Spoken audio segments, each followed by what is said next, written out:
전환해 볼까요? 역사상 처음으로 살인한 자가 누굴까?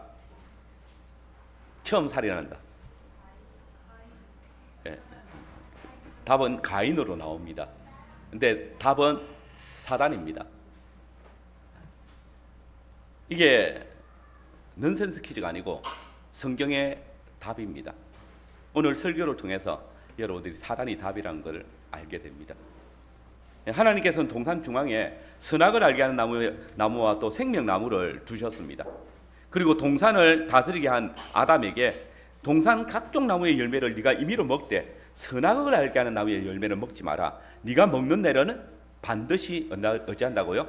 죽으리라. 근데 사단이 바로 이 하나님의 말씀을 이용해서 아담과 여자가 죽음의 길을 가게 했습니다. 뱀을 통해서 사단은 여자에게 선악을 알게 한 나무의 열매를 먹어도 어찌한다고요? 죽지 않을 것이다. 눈이 밝아져서 하나님과 같이 된다는 거짓말을 했습니다. 그리고 인간으로 하여금 그 열매를 먹고 어디에 이르게 합니까? 죽음에 이르게 합니다. 결국 전 인류에게 사망에 이르게 한 살인죄를 범한 것입니다. 이렇게 살인은 인간의 가장 근본되는 생명을 취하는 것이고 이것을 하나님께서 인간을 창조하신 첫 번째 목적을 깨뜨리는 것이기 때문에 처음부터 이 사단에 대해서 하나님께서는 사단은 처음부터 살인한 자다라고, 사단의 첫 열매이고 아담과 여자가 타락한 후에 인류가 처음 범한 죄가 바로 이 사단이 범한 죄가 살인이라는 것입니다. 이렇게 살인은 하나님께서 부여하신 생명을 취하는 것입니다. 그 생명은 육신의 생명만을 이야기하지 않습니다. 오늘 저는 함께 읽은 이 말씀을 통해서 살인은 하나님께 속한 생명을 도둑질하는 것이다 라는 주제로 말씀을 전하겠습니다. 우리는 먼저 이 살인하지 말라라는 계명이 어떤 계명인지 알아야 됩니다. 이 계명을 종종 사람들은 사람을 죽이지 말라라는 그런 계명으로 생각을 합니다. 사실 하나님께서 이 계명을 주신 참된 의도는 사람이 모든 노력을 다해서 다른 사람의 생명을 보존하라가 하신 계명입니다. 우리 함께 교리문답 68문답을 문답하겠습니다. 제가 문을 읽을 때 답을 읽어주시기 바랍니다. 제6계명이 요구하는 것은 무엇입니까? 제6계명이 요구하는 것은 모든 사람의 노력으로 우리 자신의 생명과 다른 사람의 생명을 보존하는 것이다. 여러분 잘 아시는 것처럼 주님은 한 영혼이 천하보다 귀하다라고 말씀하셨습니다. 그래서 사람이 만일 온 천하를 얻고도 제 목숨을 잃으면 무엇이 유익하리요? 사람이 무엇을 주고 제 목숨을 바꾸겠느냐라고 말씀도 하셨습니다. 심지어 시편 기자는 사람이 무엇이기에 주께서 그를 생각하시고 인자가 무엇이기에 주께서 그를 돌아보시나이까 노래했습니다. 하나님께서 사람의 생명을 항상 생각하시고 또 권고하고 계시다, 보살피고 계시다는 것입니다. 그러니 천하의 하나님의 형상을 따라 지음받은 사람의 생명보다 귀한 것이 무엇이겠습니까? 하나님의 형상을 따라 지음받은 사람의 생명을 취한다는 것은 그야말로 하나님께서 주신 것을 해치는, 하나님을 해치는 행위가 되지 않습니까? 이것이 창세기 9장 6절의 말씀입니다. 다른 사람의 피를 흘리며 그 사람의 피도 흘릴 것이니 이는 하나님이 자기 형상대로 사람을 지으셨습니다. 하나님께서 이처럼 귀히 여기시는 인간의 생명을 그 누구도 해쳐서는 안 될 것이고, 도리어 사람은 자기 자신의 생명뿐만 아니라 다른 사람의 생명도 보존하고 더불어 살아가기 위해서 모든 정당한 노력들을 다 기울여라고 주님께서는 우리에게 말씀하고 있습니다. 그런데 참 곤란한 일이 있습니다. 우리는 이 하나님의 계명을 마음에 새기고 있다가 성경을 읽으면서 하나님께서 너무 많은 곳에서 사람을 죽이라고 명령하는 것과 또 사람을 죽이는 사건들을 많이 발견하기 때문입니다. 이스라엘 백성들은 가나안 땅을 점령할 때에 가나안 거민들을 어떻게 해야 됩니까?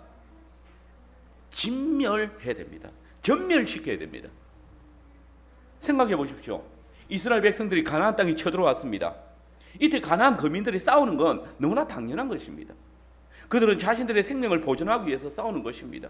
특별히 여리고성을 한번 생각해 보십시오. 그들은 이스라엘 백성들이 요단강을 건너고 길갈에서 할례를 행해가지고 전쟁을 할 수 없을 그때에 바로 눈앞에 그들이 있었지만 치지 않았습니다. 전쟁을 할 수 없을 그때에 건드리지도 않았습니다. 근데 이스라엘은 하나님의 말씀대로 그들을 진멸해버렸습니다. 이스라엘 백성들은 분명 죽일 이유가 있었습니다. 하나님께서 그들을 진멸하라고 하셨기 때문에. 그러나 아무리 그렇다고 해도 이스라엘 백성들이 별로 지금까지 자신들에게 해도 끼치지 않은 그런 가난한 사람들을 진멸하는 게 정당합니까? 왜 하나님께서는 이스라엘 백성들이 가난한 거민들을 진멸하는 데 대해서 이 살인하지 말라라는 법을 적용하지 않는 것입니까? 또 우리가 함께 읽었던 출애굽기 21장의 말씀을 보십시오. 일반적으로 육계명에 대한 구체적인 적용으로 보는데 여기 보면 사람을 쳐 죽인 자는 반드시 죽일지나 명령하고 있습니다. 심지어 부모에게 저주를 한 자도 반드시 죽일 것이라고 합니다. 소가 다른 사람을 받아 죽였는데 그 소의 주인을 알고 있었다면 그 소의 주인도 죽이라고 명령합니다. 더 심하게 아니 그냥 어쩌다 보니까 안식일을 범하게 됐는데 그 안식일을 범한 자를 돌로 쳐 죽이라고 이야기합니다. 하나님의 이름으로 친히 가난한 거민을 죽이라고 명하시는 하나님. 그리고 그분이 다시 동시에 살인하지 말라라고 명하십니다. 이런 이율배반적인 계명. 곧 제6계명이 요구하는 것은 모든 정당한 노력으로 자신의 생명과 다른 사람들의 생명을 보존하라는 것인데 이게 어떻게 주님께서 명령하시는 것과 일치가 될 수 있습니까? 조화를 이룰 수가 있습니까? 성도 여러분, 이는 우리의 삶이 하나님 중심이 되어질 때에 이해가 되어지고 가능한 것입니다. 여기서 주의해야 될 것은 그러면 하나님 중심으로 생각을 가지고 행하는 것, 이건 내가 뭐 사람들을 마음대로 죽여도 된다는 말입니까? 가령 천여년 전에 십자군 전쟁을 생각해 보십시오. 그때 이 십자군들은 하나님의 도성, 곧 예루살렘의 회복이라는 기치를 가지고 전쟁을 치루었습니다. 또 몇 세기 전에 구라파 사람들은 하나님께서 명하신 땅을 정복하고 땅에 충만하라는 그 명령을 지킨다는 명목으로 복음을 전파한다는 명목으로 후진국들을 무력 침공하고 그 나라를 식민지로 삼아서 그들의 생명을 빼앗았습니다. 그럼에도 우리가 생명의 복음을 너희에게 씹어줬다라고 말합니다. 이런 것들이 하나님 중심으로 생각해서 하나님 중심으로 일했기 때문에 용인될 수 있는 겁니까? 이런 질문들은 정말 어처구니 없는 것이겠죠. 앞에서 언급된 지난 세기 구라파인들이 이 하나님 중심 사상으로 했던 행동들은 그야말로 자기 욕심과 자기 배를 채우기 위한 것들입니다. 마치 바로가 자신의 체제를 보호하기 위해서 히브리인들의 갓난 아이를 살해했던 것처럼 구라파인들은 자신의 이익을 위해서 하나님의 복음을 이용하고 선교라는 미명으로 사람의 생명을 해하였던 것입니다. 하나님의 중심이 아닌 것입니다. 실상 범죄한 인간들에 의해서 제정되어진 법들과 제도들은 오직 자신들의 체제를 옹호하는 것이고 자기의 만족과 자신의 이익을 보호하기 위해서 제정하는 법들이기 때문입니다. 그러나 우리가 하나님의 법을 생각할 때에 그 중심은 사람을 죽이고 살리는 문제에 앞서서 하나님의 영광과 하나님의 공의, 곧 정의에 근거해서 이 문제를 취급해야 된다는 것입니다. 하나님의 법은 하나님의 영광과 하나님의 공의를 드러내는 법입니다. 그런데 그 하나님의 영광과 공의는 오직 당신의 형상을 따라 지음받은 사람의 권리를 수호하는 데 있습니다. 그렇기 때문에 다른 사람의 생명의 권리를 존중하지 않는 자는, 다른 사람의 권리를 빼앗는 자는 그 누구도 살 수 없는 것입니다. 하나님께서 주신 권리를 빼앗는 일인 것입니다. 그래서 사람을 쳐 죽인 자는 반드시 죽일지니라 말씀하시는 것입니다. 여러분, 생명은 하나님의 크신 선물입니다. 그렇기 때문에 어느 누구도 다른 사람의 피를 흘려서는 안 됩니다. 하나님께서는 당신의 형상을 따라 지으심을 받은 그 생명 안에 하나님 당신의 형상이 있다라고 분명히 말씀하셨습니다. 창세기 9장 6절입니다. 다른 사람의 피를 흘리며 그 사람의 피도 흘릴 것이니 이는 하나님이 자기 형상대로 사람을 지으셨습니다. 특별히 이 생명에 관한 하나님의 법이 하나님의 택함받은 아브라함 시대나 모세 시대가 아닌 온 인류의 새로운 조상이 된 노아 홍수 직후에 주어진 것을 기억할 때에 이 법은 모든 보편 사회의 규례입니다.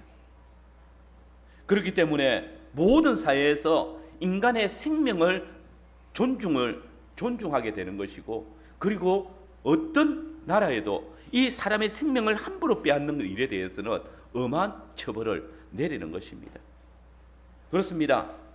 하나님께서 주신 이 생명에 대한 법은 윤리의 근본이고 하나님의 법도의 기초입니다. 그 이유는 생명의 창조와 관리자는 인간이 아니라 하나님이시기 때문에, 이 생명은 하나님만이 좌우할 수 있기 때문에 하나님의 허락의 한계 내에서만 사람이 관여할 수 있기 때문입니다. 심지어 사단도 인간의 생명을 하나님의 허락 없이는 함부로 할 수가 없습니다. 우리가 잘 아는 대로 사단이 욥을 시험할 때 보면 하나님이 욥의 생명을 건드리지 말고 모든 것을 다 빼앗아도 된다라고 했습니다. 그래서 그의 재산뿐만 아니라 그의 생명에 붙어있는 건강까지도, 그리고 그와 한 몸에 지체되어졌던 그의 아내까지도 빼앗아갈 수 있었지만 그의 생명은 건드리지 못했던 것입니다. 사단도 그 자신의 힘으로는 하나님의 형상을 따라 지음받은 하나님의 호흡을 가진 사람의 생명을 취할 수 없기 때문입니다. 그렇습니다. 인간의 생명은 전적으로 하나님의 소유이고 또 하나님에 의해서 좌우되는 것입니다. 그런데 이 생명의 주인이신 하나님께서 사람의 생명을 취하여 가시겠다고 하시는 때가 있습니다. 그게 언제입니까? 하나님의 말씀을 범할 때입니다. 여러분, 여기서 다시 여섯 번째 계명이 요구하는 바가 무엇인지 다시 한번 살펴봅시다. 여섯 번째 계명이 요구하는 바가 무엇입니까? 우리 답을 다시 한번 같이 읽어보겠습니다. 시작. 제6계명이 요구하는 것은 모든 정당한 노력으로 우리 자신의 생명과 다른 사람들의 생명을 보존하라는 것입니다. 다시 말해서 누군가 다른 사람의 생명을 빼앗으려는 의지에서 자기를 지키고, 그리고 다른 사람을 지키도록 하라는 명령인 것입니다. 여러분 보십시오. 에덴 동산에서 뱀이 사람에게 하나님의 심판, 곧 정령 죽으리라는 그 약속이 성취되도록 하기 위해서 어떻게 했습니까? 사단은 처음 살인할 때에 인간으로 하여금 스스로 하나님의 법을 깨뜨리게 함으로써 인간이 하나님의 법에 의해서 처벌을 받도록 했습니다. 사단이 자기가 사람을 죽일 수 없기 때문에, 생명을 취할 수 없기 때문에 하나님으로 하여금 그 생명을 취하도록 하기 위해서 하나님의 계명을 어기게 만들었고 하나님께서 그를 죽이도록 한 겁니다. 사단이 왜 하나님께서 사람을 처벌하게 합니까? 자신은 사람의 생명을 함부로 할 수 없기 때문에 하나님께서 사람의 생명을 취하도록 한 것이 범죄하게 만드는 것입니다. 광야에서 이스라엘 백성들이 약속의 땅으로 들어가지 못하도록 하기 위해서 계속해서 하나님의 말씀을 거역하고 불평하고 원망했습니다.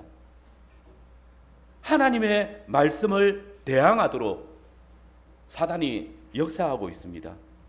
여자의 후손이 자신의 머리를 밟지 못하도록 하기 위해서 계속해서 하나님의 징계를 받도록 만드는 것입니다. 우상 숭배하고 하나님의 약속을 믿지 못하도록 합니다. 그래서 하나님께서 이스라엘을 광야에서 40년 동안 유리방황하게 하시고 죽게 하셨고 약속의 땅에 들어가지 못하게 하십니다. 사망의 근세를 가진 사단이지만 그 사망의 근세를 하나님의 허락 없이는 사용할 수 없기 때문입니다. 이제 우리는 가나안 족속의 진멸에 대해서 생명의 주인이신 하나님의 뜻이 무엇인가를 생각해 봅니다. 실상 우리는 표면상 가나안 족속의 죄를 발견할 수 없습니다. 그들을 진멸해야 될 어떤 행위적인 근거도 내세우기 힘듭니다. 그러나 이 시간 그 모든 역사에 앞서가시는 하나님의 말씀을 한번 보십시오. 하나님께서 아브라함을 선택하시고 이 가나안 땅을 그에게 약속으로 주셨지만 아브라함과 이삭과 야곱은 그 땅에서 그것을 기업으로 누리지 못했습니다. 왜 그럴까요? 그 이유가 뭡니까? 우리 창세기 15장 16절을 한번 보십시오. 거기 보면 이는 아모리 족속의 제약이 아직 가득 차지 아니했기 때문이다 라고 하십니다. 아모리 족속의 죄가 아직 가득 차지 않았기 때문에 아브라함과 이삭과 야곱은 그 땅을 누리지 못합니다. 요셉을 애굽으로 보내시고 야곱의 자손들을 애굽으로 이주시키는 이유가 바로 이 아모리 족속의 죄악 때문입니다. 지금 이 아모리 족속들의 죄악이 점점 자라가고 그것이 하나님의 교회를 위협하고 있을 때, 사단이 하나님의 교회를 무너뜨리려고 하고 있을 때에 하나님께서는 그들로 생명을 보존하기 위해서 애굽으로 피하게 하십니다. 이 아모리 족속의 죄악이 하나님의 택한 백성 이스라엘을 오염시키지 못하도록 출가나안을 하게 하신 겁니다. 실제로 우리는 이 가나안의 죄가 얼마나 심각했는지를 야곱의 자녀들을 통해서 볼 수 있습니다. 곧 야곱이 삼촌 라반의 집을 떠나서 약속의 땅 가나안에 들어왔을 때에 그의 모든 자녀들이 가나안의 죄악에 휩싸였습니다. 여러분, 르우벤이 장자이지만 왜 장자의 명분을 가지지 못합니까? 그 아비의 첩과 통간했기 때문입니다. 딸 디나가 가나안 땅에서 강간을 당합니다. 레위와 시므온이 동생 디나의 강간을 계기로 세겜 족속보다 더 악한 죄, 곧 약속의 표로 주신 할례를 이용해서 살인을 저지릅니다. 야곱의 다른 아들들, 곧 비라와 실바의 아들들은 광야에서 양을 칠 때에 온갖 가나안의 죄악에 다 빠져서 그것을 즐겼고, 그래서 요셉이 이 형들의 죄를 아버지에게 고하지 않으면 안 될 지경에 이르렀습니다. 유다는 그 아비의 가르침을 받지 않고 가나안 여인과 결혼했고, 그 아들 엘도 가나안 여인 다말과 결혼시켰고, 더 나아가서 하나님의 언약을 보존하기 원하는 이 가나안 여인 다말을 괴롭게까지 했습니다. 가나안의 죄악에 빠져 있기 때문입니다. 그뿐입니까? 이 야곱의 아들들이 얼마나 가나안의 죄악에 깊이 빠져 있었던지 그들은 요셉을 통해서 선포되어지는 하나님의 말씀을 듣기를 싫어했고, 그래서 하나님께서 요셉의 꿈을 통해서 그 계시를 드러냈을 때에 요셉을 하나님의 계시의 통로를 제거해버렸습니다. 죽여버렸습니다. 야곱은 요셉이 죽었다라고 생각했습니다. 이 모든 야곱의 자녀들의 범죄는 바로 아모리 족속의 죄가 차고 있는 것이고, 그 죄악이 지금 이스라엘을 덮고 있었던 것입니다. 이것이 단순한 죄악이 아닙니다. 나중에 살피겠지만 이는 곧 사단이 이스라엘 백성의 생명을 빼앗기 위해서 하나님으로 하여금 하나님의 백성들의 생명을 빼앗아 살인하게 하기 위해서 죄에 끌어들이는 것입니다. 그렇게 해서 하나님께서 그 백성들을 심판하도록 만들어가는 것입니다. 하나님께서 아모리 족속의 죄악이 가득 찼을 때 그들을 진멸하라고 하시는 것처럼 야곱의 자녀들이 이 가나안 땅에 남아서 이 아모리 족속의 죄악으로 가득 찬다면 하나님께서는 그들도 동일하게 진멸하셔야 되기 때문입니다. 가나안 족속은 자신들의 죄악에 이스라엘에 빠져들게 함으로써 이스라엘이 하나님 앞에서 생명, 곧 하나님과의 교제가 끊어지게 만들었습니다. 그래서 하나님께서 범죄한 형들에게서 요셉을 따로 떼어서 애굽으로 팔려가게 한 것입니다. 의인을 악인들의 손에서 구원하셔서 맡기신 것입니다. 이렇게 볼 때에 지금 이 가나안 족속들은 실상 하나님의 백성들을 죄에 빠뜨려서 하나님의 심판을 받아 죽게 하려는 그런 사단의 계획을 그대로 따르는 사단의 종들인 것입니다. 그들은 생명의 주인이신 하나님의 정하신 바 모든 정당한 노력으로 자신의 생명과 다른 사람의 생명을 보존하라는 그 명령을 심각하게 거역하고 있는 것이고, 도리어 하나님이 친히 이스라엘을 죽이도록 힘쓰고 있었던 것입니다. 이제 다시 질문해 봅시다. 왜 가나안이 진멸의 대상이 되어야 됩니까?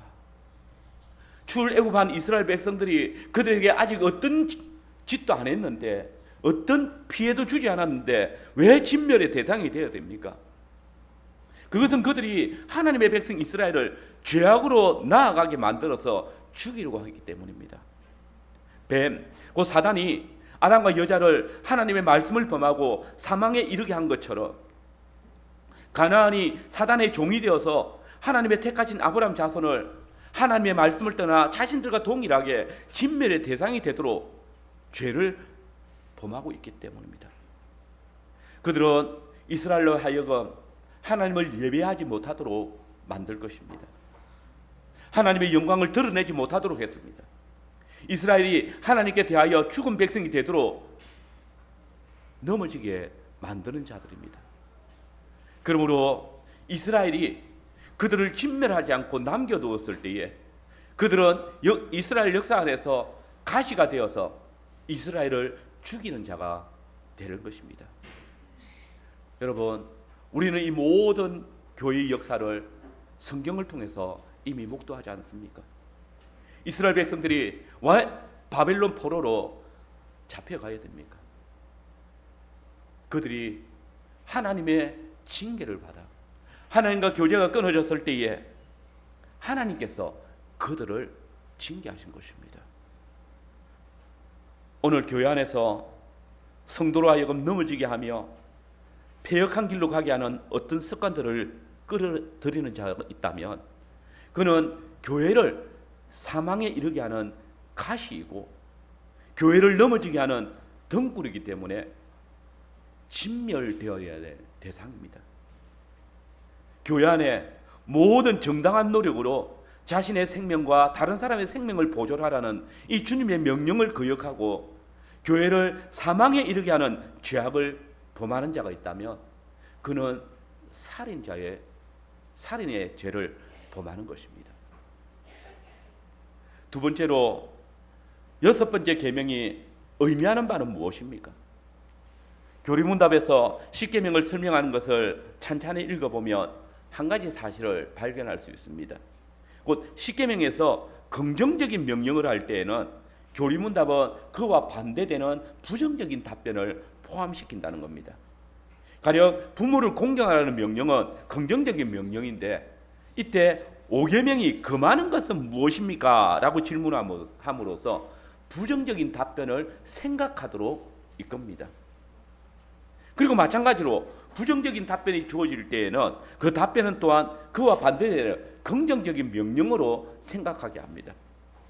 그래서 오늘 우리가 살피는 것처럼 살인하지 말라라는 이 부정적인 명령에 대해서 68문답은 뭐라고 합니까?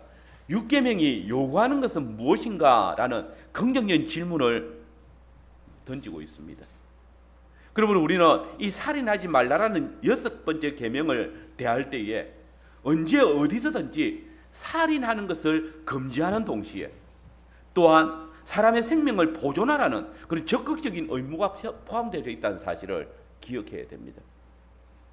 그러면 여러분, 우선 이 살인하지 말라라는 계명을 정당하게 다루기 위해서 하나님께서 이 계명으로 사람을 죽이는 것을 금하지 않으신 것이 있는지 생각해 볼 필요가 있습니다.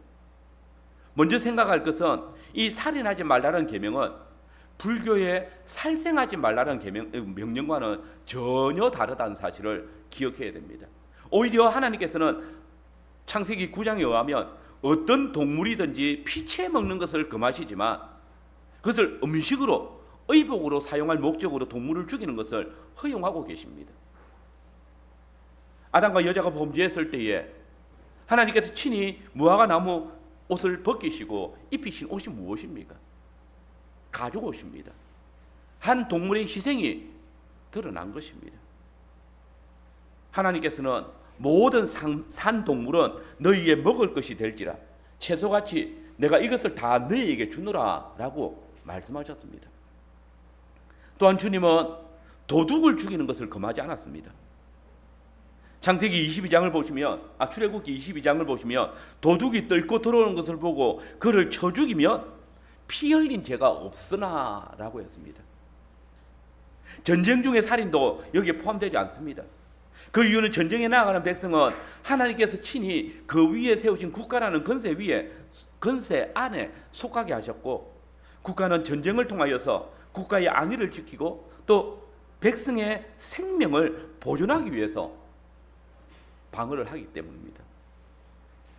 실로 하나님의 백성이 하나님을 섬기고 살아갈 때 불신국가가 침략한다면 그 선한 백성들은 자기의 생명과 자유와 가정과 자녀들과 교회를 위해서 싸워야만 하는 것입니다. 그리고 정상적인 재판을 통한 사형제도도 하나님께서 금하시지 않았습니다. 창세기 9장에서 다른 사람의 피를 흘리면 그 사람의 피도 흘릴 것이니 이는 하나님이 자기 형상대로 사람을 지으셨습니다 라는 말씀이나 오늘 함께 읽었던 출애굽기 21장의 말씀은 하나님의 형상을 따라 지음받은 사람의 생명을 보호하기 위해서 하나님의 형상을 가진 인간의 생명을 가볍게 여기는 사람은 어떻게 하라고? 죽여야 한다라고 말합니다. 그리고 또 한 가지 생각할 것은 부지 중에 사람을 죽이는 사람도 있다는 것입니다. 즉 전혀 죽일 의사가 없었음에도 불구하고 사람을 죽게 만들었을 때에 하나님께서는 이런 악이 없는 살인자를 위해서 친히 도피성을 지정해 두셨습니다. 가령 이웃과 함께 벌목을 하다가 도끼가 자루에서 빠져가지고 이웃을 죽게 했을 때 그는 도피성으로 들어가서 혹시 있을 수 있는 그 살인에 대한 사람을 죽인 것에 대한 보수자의 그 칼을 피할 수 있었습니다. 그러나 그 효력은 그 사람이 도피성으로 들어올 때 당시에 대제사장이 죽은 뒤에야 도피성에서 나올 수 있었습니다. 여러분 생각해 보시면 그야말로 대제사장이 죽기까지 도피성에 갇혀 있는 것입니다. 징역을 사는 것입니다. 그러므로 부지 중에 살인이라 할지라도 그 살인에 대한 책임이 있다는 것입니다. 이 말씀은 하나님의 백성이 다른 사람의 생명을 보존하시는데 얼마나 많은 노력을 기울이고 계신지 또 노력을 기울여야 되는지를 말씀하고 계시는 것입니다. 그리고 다음으로 이 6번째 계명을 범하는 유형도 생각해 보아야 됩니다. 교리문답 69문 답하겠습니다. 제가 문을 읽고 답을 읽어주시길 바랍니다. 제6계명에서 금하는 것은 무엇입니까?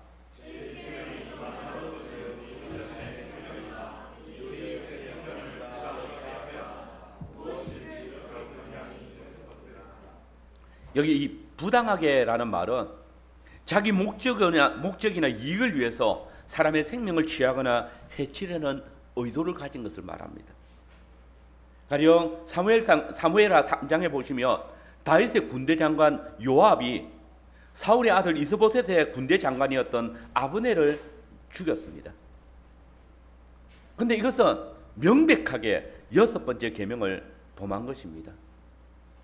요압은 단순히 전쟁에서 아브넬에게 죽은 자기 동생의 복수를 위해서 아브넬을 속여서 죽였습니다.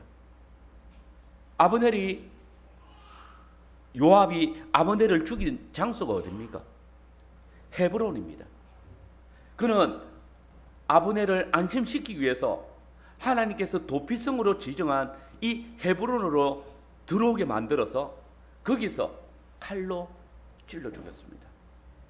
이것이 너무나 큰 살인죄이기 때문에 다윗은 이 아브넬의 죽음을 슬퍼했고 위에서 애가를 지어 불렀고 심지어 자신의 군대 장관이었던 요압을 저주하고 솔로몬을 하여금 요압을 반드시 죽이라고 명하기까지 한 겁니다.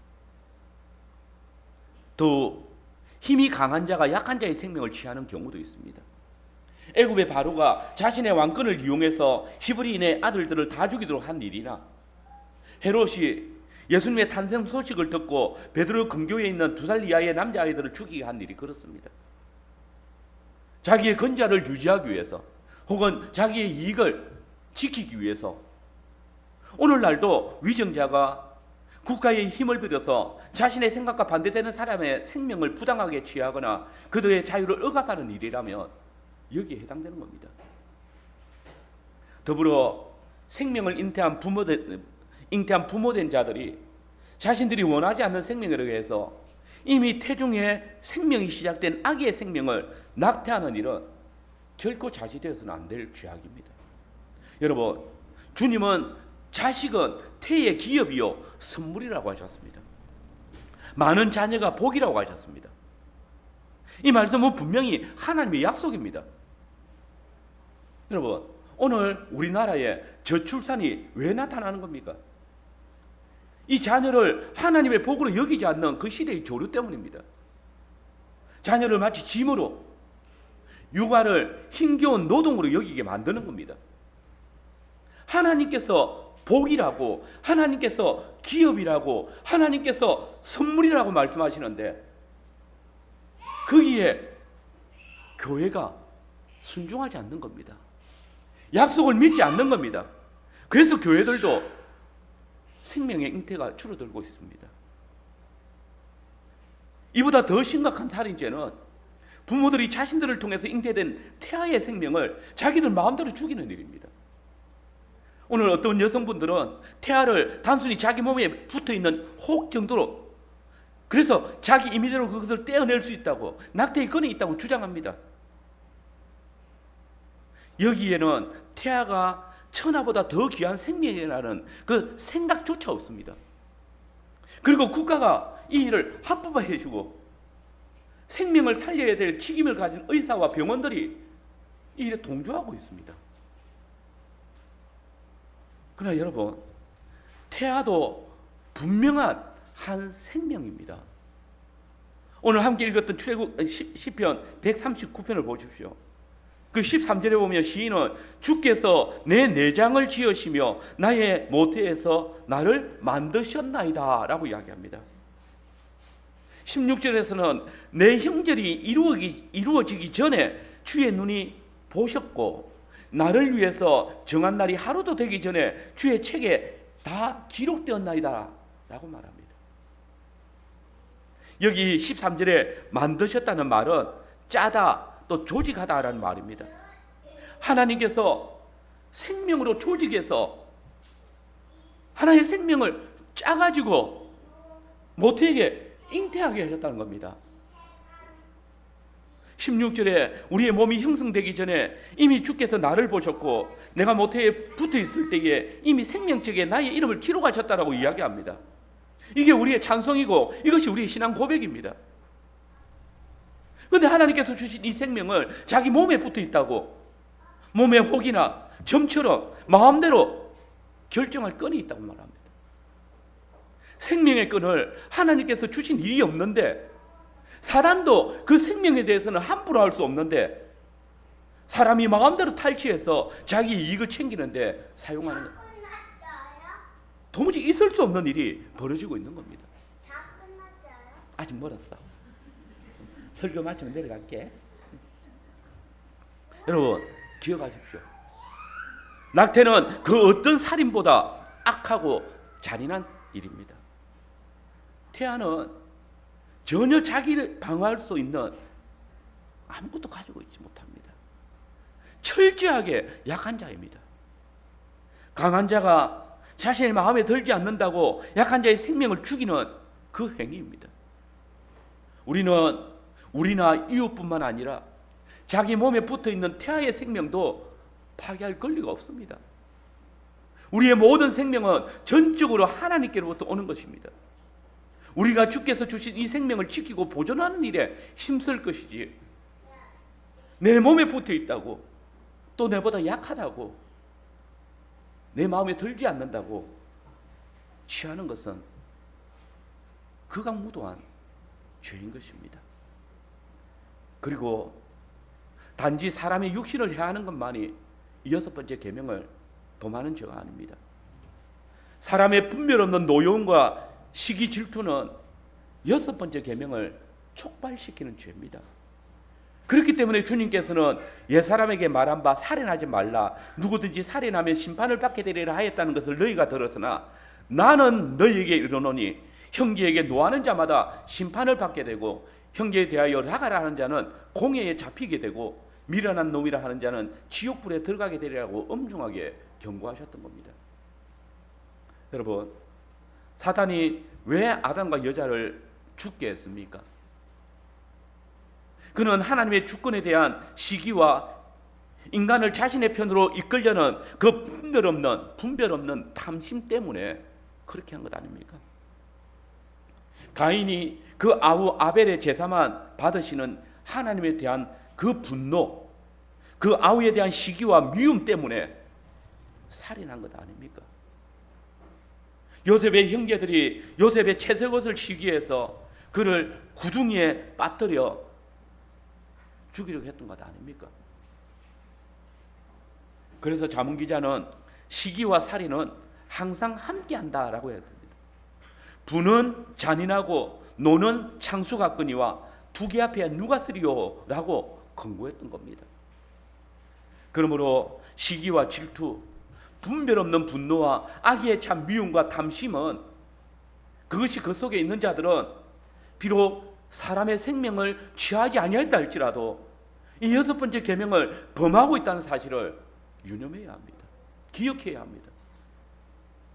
여러분 보십시오. 다윗과 간통한 바세바의 남편 우리아를 죽인 것은 누굽니까? 암몬 사람들입니다. 전쟁을 하다가 그냥 죽인 겁니다. 그러나 성경은 이 우리아를 죽인 자를 누구라고 말합니까? 다윗이라고 지정합니다.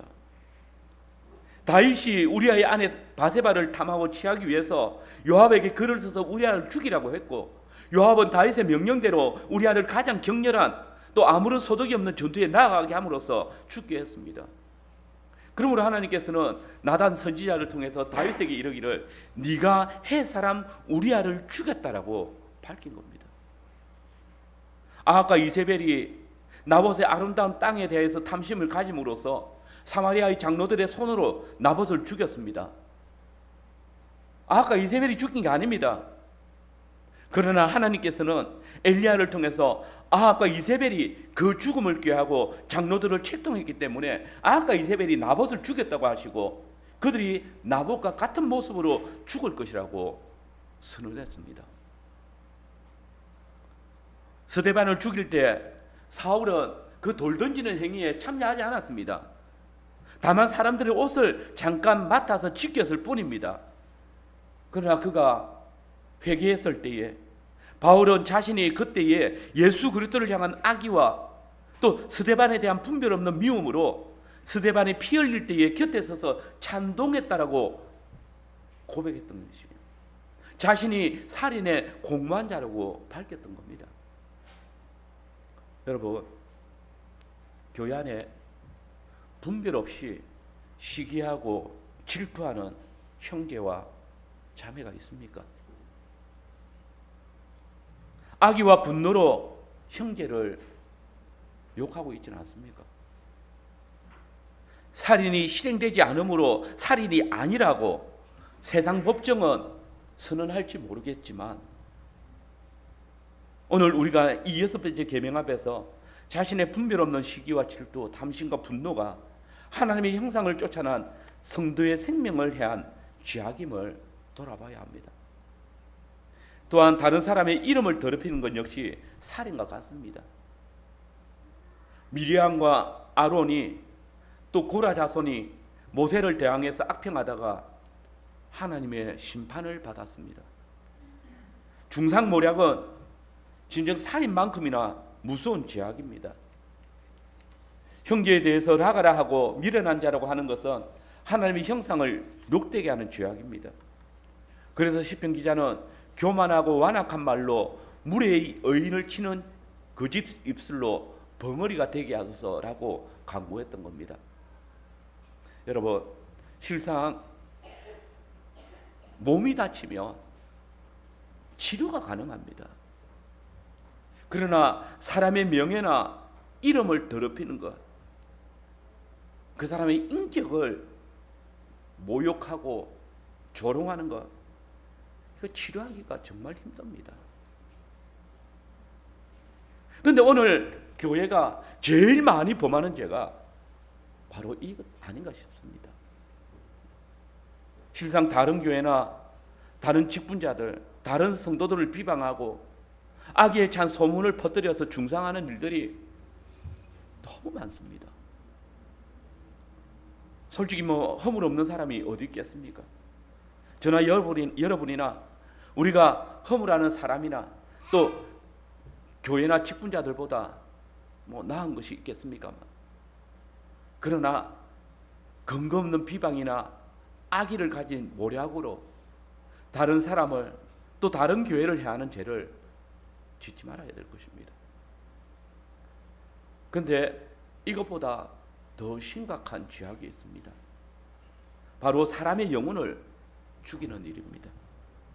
이것이 바로 첫 번째 사단이 자행했던 죄악이고, 이것이 바로 사단이 가나안 족속들을 통해서 하나님의 교회를 향하여서 범한 죄악입니다. 이것이 이스라엘 지도자들이 하나님의 백성들로 향하여서 범한 죄악입니다. 여러분, 사단이 여자를 깰 때의 한 말이 무엇입니까? 너희가 결코 죽지 아니하리라. 너희가 그것을 먹는 날에는 너희 눈이 밝아져 하나님과 같이 되어 선악을 알 줄을 하나님이 아심이라. 진짜입니다. 아담과 여자가 이 선악을 알게 나무의 열매를 먹었을 때 그들은 죽지 않았습니다. 실제로 그들의 눈이 밝아져서 선악을 아는 일에 하나님과 같이 되었습니다. 그러면 사단의 말이 진리입니까? 아닙니다. 하나님과 선악을 아는 일에 같아졌는데 오직 죄악만을 추구하게 되었습니다. 그는 아담과 여자로 하여금 하나님과의 교제에서 끊어지게 했습니다. 그의 영혼을 죽게 했습니다. 반드시 죽으리라는 그 하나님의 말씀이 범죄한 인간의 육체에 나타난 것이 아니라 하나님께서 친히 그 입술에 불어넣었던 그 호흡, 그 하나님과의 교제에 단절되는 것을 통해서 나타났단 말입니다. 야곱의 가족을 공격한 가나안의 죄악은 이스라엘로 하여금 하나님에게서 멀리 떠나게 만드는 죄악입니다. 하나님의 말씀을 죽이고자 했으면 죄악을 쫓아 행하였습니다. 살았으니 실상은 죽은 자들이었던 것입니다. 그러나 하나님께서는 이 이스라엘을 구원하시기 위해서 모든 사람의 생명을 보존하고 구원하시기 위해서 요셉을 애굽으로 한 사람을 먼저 보내신 것입니다. 이스라엘의 지도자들, 그 선지자들이 거짓을 선포하고 제사장들이 삭슬 받고 백성들을 교훈하고 방백들이 뇌물을 받고 백성들을 재판할 때에 이는 그 백성들의 생명을 죽이는 겁니다. 이들 직분자들의 악행은 모든 백성들을 하나님의 말씀에서 멀어지게 했고 하나님 외에 다른 것들을 섬기게 만드는 것입니다. 여러분, 사람의 영혼을 죽이는 일이 오늘 가정에서 얼마든지 일어날 수 있습니다. 부모가 자녀의 신앙에 관심을 가지지 않으며 하나님의 말씀을 따라 교훈하지 않고 세상의 원리를 쫓아가도록 가르칠 때 그 자녀의 영혼을 결국 죽이는 겁니다. 가인과 라멕의 죄악이 그 자손들의 영혼을 죽이고 더 나아가서 온 인류의 영혼을 죽이지 않았습니까? 세속 교육에 자녀를 맡기고 세상의 가치로 자녀의 성공을 자태질할 때 그 자녀는 지금 죽고 있는 겁니다. 거기서 부모가 돌이키지 않는다면, 그 자녀를 계속해서 그 길로 가게 한다면, 하나님께서 아담과 여자를 찾아오셔서 치리하지 않았다면 오늘 우리는 구원에 이르는 생명이 없습니다. 이 죄악이 교회 안에서도 일어날 수 있습니다. 자유주의 신학을 가진 목사가 성경을 무시하고 동료녀 탄생을 부정하고 부활을 믿지 않고 천국과 지옥, 그리스도의 강림하심과 하나님의 심판을 비웃습니다. 그래서 그를 따르고 그의 설교를 듣고는 생명으로 나아갈 길이 없습니다. 이단의 사슬로나 거짓된 복음을 전하는 직분자들, 다른 사람을 실족해 하는 직분자들, 성도들의 헌금을 헛되이 사용하는 직분자들, 이는 교회를 죽이고 성도들을 살해하는 자들입니다. 그래서 바른 교회를 선택하는 것은 생명만큼이나 중요한 것입니다. 여러분, 직분자들이 성도들의 본이 되지 못하는 것, 이게 성도들을 죽음으로 내모는 일이라는 사실을 우리는 이스라엘 역사를 통해서 보지 않습니까? 진실로 직분자들이 그들을 바르게 세우고 바르게 인도하지 않는다면, 바르게 가르치지 않는다면 세상의 가나안의 원리를 따라서, 세상의 원리를 따라서 인도하고 가르친다면 하나님의 백성들이 죄악의 길에 빠지고 죽는 것입니다. 베드로는 장로들에게 너희는 양무리의 본이 되라고 했습니다. 성도들을 진리로 가르치고 치리할 책임이 직분자들에게 있는 것입니다. 진실로 윗사람들의 잘못된 본은 어린 자들과 연약한 자들을 부패하게 하고 하나님을 향한 중심을 죽이는 죄를 범하는 것입니다. 그리고 헛된 교훈과 사상으로 형제를 죄짓게 하는 자가 교회 안에 있을 수도 있습니다. 솔직히 악행은 선한 일보다 더 쉽게 물이 듭니다. 더러운 물에 맑은 물을 아무리 섞어도 깨끗해지는 것을 보기 힘들지만, 그러나 깨끗한 물에 작은 오염물질 하나만 떨어져도 그 물은 삽시간에 더러워집니다. 죄악도 마찬가지입니다. 선한 일들을 아무리 가르치고 인도해도 온 성도들이 그 선한 일에 나아가지 않지만, 죄악된 본이 교회 안에 들어오면 삽시간에 온 교회로 하여금, 온 성도들로 하여금 그 죄악된 길을 따라가게 합니다. 왜요? 근본 죄악된 본성이기 때문입니다. 주일 성수를 하지 않는 자들을 치리하지 않을 때 주일 성수의 중요성을 상실합니다. 헌금을 바르게 하지 않는 자를 바르게 가르치지 않을 때 타락한 헌금을, 더러운 헌금을 받게 됩니다. 악인들은 자신들의 악행이 잘못된 줄 알기 때문에 그 자신의 죄책감을 누그러뜨리기 위해서 다른 사람들도 동일한 죄악에 빠지게 만듭니다. 그때 선악을 분별할 지혜가 없는 자들은 쉬 이 죄악의 미혹에 빠져서 결국은 온 교회를 죄악으로 덮을 수도 있습니다.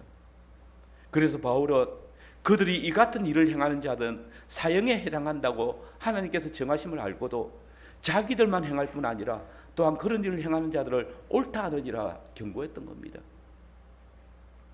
우리는 주님께서 주신 생명을 가진 자들입니다. 이 생명은 사람이나 천사나 사단이라도 그 어떤 권세도 함부로 해서는 안 되는 것입니다. 천하보다 귀한 것입니다. 그러므로 성도들은 주님이 주신 이 생명을 바르게 보존하기 위해서 모든 생활을 조심해야 됩니다. 특별히 직분자들은 모든 일에 건신하여야 합니다. 모든 윗사람들은 아래 사람들의 생명을 보호하고 지키는 자로서 자신을 살필 뿐만 아니라 그들의 영혼을 살리기 위해서 모든 일에 본이 되어야 합니다. 여러분, 진정 하나님을 사랑함으로 그 말씀에 우리의 마음을 의탁합시다. 그리고 하나님의 형상을 쫓아난 이웃을 내 몸과 같이 사랑함으로써 가정과 교회와 또 나라가 화평할 수 있기를 바랍니다.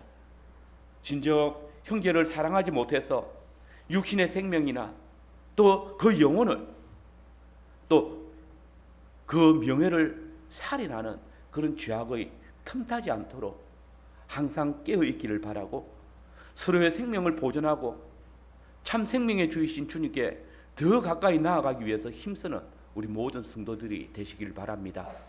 아멘.